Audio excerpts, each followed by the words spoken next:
Good evening, folks. It's Diamond with the Oppenheimer Ranch Project and Magnetic Reversal News, bringing you a magnetic excursion update Friday, March 6th, around 10 p.m. Mountain Time 2026.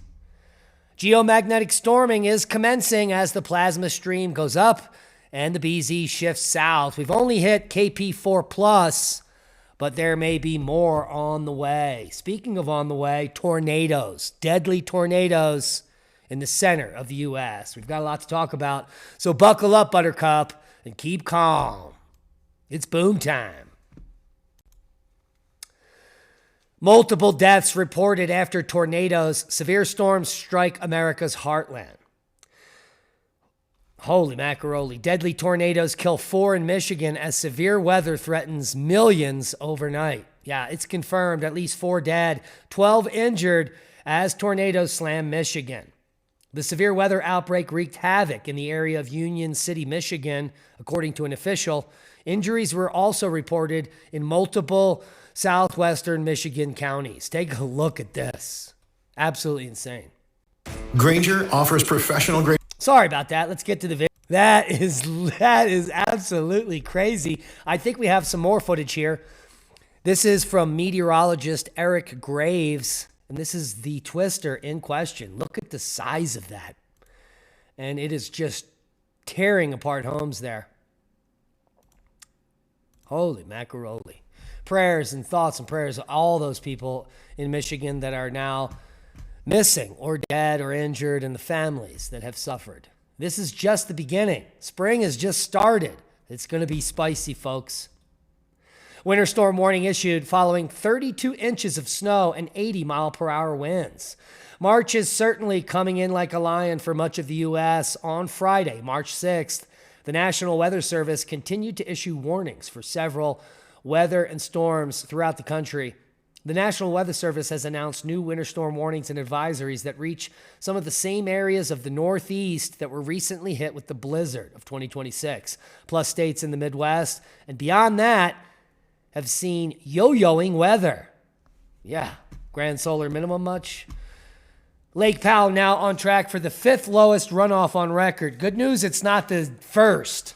So we do have some hope. The problem is that authorities, well, they deliver more water than flows into the lake. It's their fault that the lake is dropping, not Mother Nature. And those are the facts, folks. And the fact is that severe weather has exploded across the U.S. Take a look at this. Severe weather warnings over the last 43 minutes in 14 areas. Mostly in Oklahoma, Missouri, Iowa, Nebraska. And right now, the most recent, Camden, Dallas County, Hickory County, Laclede, Maries, Miller, and Pulaski County in Missouri, as well as Barton, Dade, and Jasper, Pittsburgh, Oklahoma, Pottawatomie, Cass County, Douglas, Sharp, and Washington in Iowa, Nebraska, and Mays County in Oklahoma. And you can see that line of storms here that we're talking about moving through Missouri and Oklahoma right now. There's severe weather threats that will be continuing through the night. Another line of storms here with snow to the north and rain to the south. It is just a mess. And behind it, we have a line of snow and cold air because this is the frontal boundary and it's moving east like a beast. And now the full forecast. We woke up to snow here and it's been snowing all day. Hey. And, well, forecast is for some snow flurries overnight and it will clear out in the morning. Severe thunderstorms and flash flood threats continue over the weekend. Severe thunderstorms are expected from the southern plains to the Midwest through Friday night. Severe storm hazards may include large hail, severe winds, and tornadoes, as well as loss of life, some of which may be extremely strong. There will be another chance of severe thunderstorms on Saturday for portions of Texas, the nexus of the Schmexis, the lower Mississippi Valley, the Ohio Valley, and storms could result in locally heavy rain and flash flooding. Heed the warnings. Look at these tornado watches and warnings out all the way from Iowa down into Oklahoma. Heed the warnings. Winter storm warnings and watches out from Colorado up through Nebraska, South Dakota, and Minnesota. The Northeast as well is going to be picking up on the global warming goodness. And in the long-term models, the Northeast is about to get buried by the end of March. Holy macaroni, look at this. Could be up to 4 feet of snow for northern Maine and portions of northern Vermont, as well as the Adirondacks. British Columbia could be seeing 10 to 12 feet of snow through March 22nd, as well as the mountains of Alberta. Record-breaking seasons in the east and the west. Holy macaroni. The only problem is that the Four Corners region and the west coast of the U.S. is severely lacking some of these totals in Idaho. In Montana, as well as Wyoming, may help that snowpack. It's showing 4 to 6 feet of snow through March 22nd in those states at high elevations. Cross your fingers. And let's take a look at the flooding threat real quick here. Widespread area on the East Coast. Take a look at this. The eastern U.S. is going to be hit with 3 to 5 inches of precipitation through March 16th. That's in the next 10 days. We could be seeing some flash flooding in the southeast, Arkansas, Oklahoma, northeast Texas, as well as Alabama and Mississippi. So heed the warnings, and a lot of this will be snow up here in the northern tier. And we just saw Norway's coldest February in 16 years. Juneau breaks another snowfall record up in Alaska. And eastern Russia sees the snowiest winter in 50 years. Holy macaroni. Norway has recorded its coldest February since 2010, according to the Norwegian Meteorological Institute. National temperatures averaged 3.1 C below normal. How do you like them apples? Juneau breaks another snowfall record. On March 3rd, Juneau International Airport measured 7.3 inches of snow, breaking the previous daily record of just 7 inches. And, well, Alaska has been buried all winter with snow. Ho, ho, ho. And one more headline here. Western Russia sees the snowiest winter in 50 years. The Nizhny Novgorod region of Western Russia, located 250 miles east of Moscow, just experienced its snowiest winter in at least a half a century. According to phenologist Mikhail Lubyov of Nizhny Novgorod State University, a scientist who studies the timing of seasonal natural events, saw 70 to 80 centimeters or 30 to 31 inches of snow in the meadows. For comparison, the region typically finishes the winter with just 15 inches. So they've doubled the number in Western Russia. Good news there for the global warming goodness. And Al Gore is a fraud, by the way. Seismic update. Interesting quakes of note today. We've got a 5.0 in Cuba. Was that a nuke?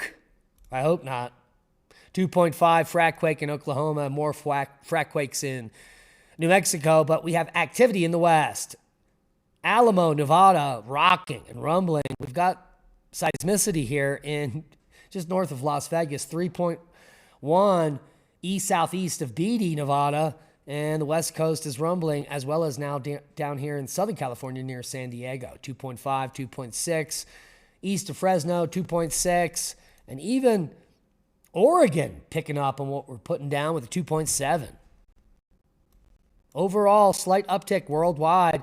We've got 6.3 in the Solomon Islands. We've got big quakes, 5.1 in Indonesia, 5.4 in Indonesia, 5.0 in Japan. The Kamchatka kicking off a 5.1, 5.7 at the tip of the Aleutians here near Attu Station in Alaska. Holy macaroni. And a 5.3 in Shizizi, China. Say that 5 times fast. Probably can't. Worldwide volcano news for the day. Sabancaya to 24,000 feet.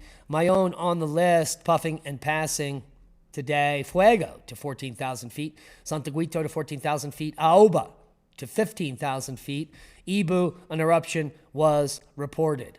Mayon, volcanic ash advisory, 9,000 feet there. Aoba to 15,000 feet. Sabancaya to 28,000 feet. That's a big boomer. An eruption was reported at Semeru. Who knew? Now you do. Pitan de la Fournaise in the Reunion Islands.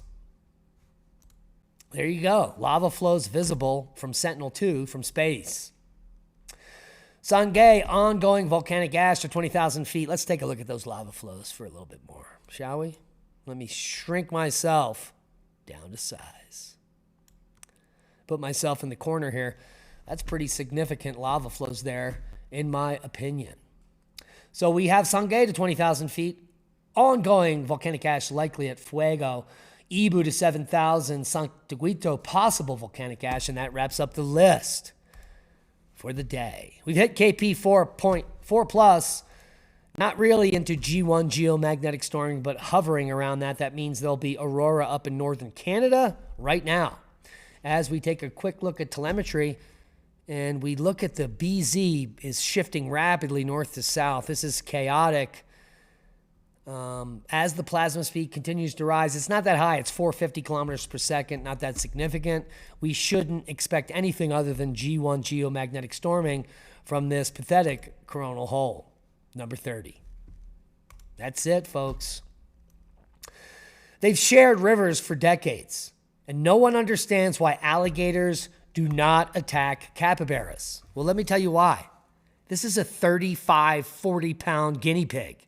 And they have gigantic teeth that are used to crush through grasses in exemplary fashion. So this is not your ordinary guinea pig. Picture a medium-sized dog with huge teeth in the phylum Rodentia. Yeah. Rodents' teeth are gigantic, and they're capable of not just eating grasses, but cutting into flesh. So they're very dangerous and very powerful animals. And genetically, the caimans have come to understand that, well, capybaras are not easy snacks. There are thousands of other species in this river, like turtles and fish, that they can just jump in and get easily. And a capybara is not one of them. Yeah. So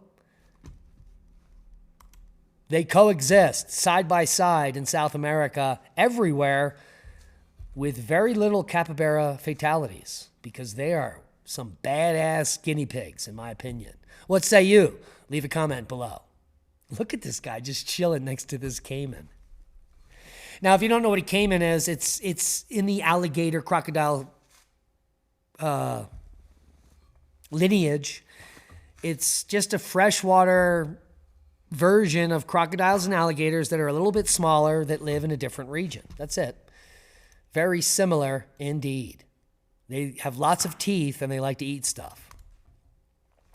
Now, this is breaking news coming out just today. Starlink has now dropped down even cheaper, $39 a month, but just for the month of March.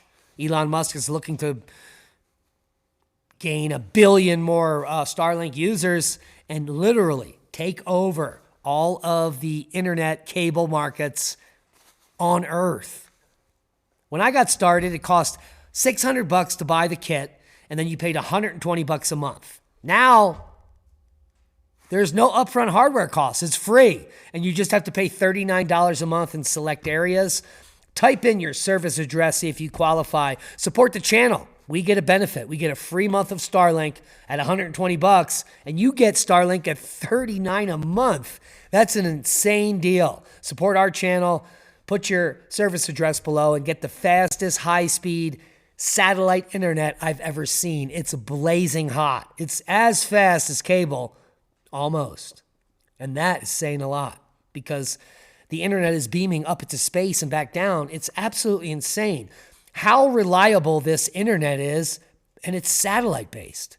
It never goes down, and if it does go down, it's just a few minutes each time, and just a few times in the last 5, 6, 7 years. Go get it.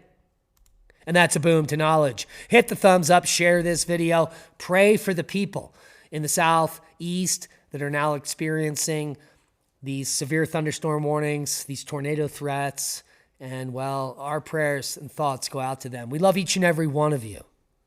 The most important thing you can do for us tonight is to hit that subscribe button and help the channel grow. Be safe. We love you. And that is a boom.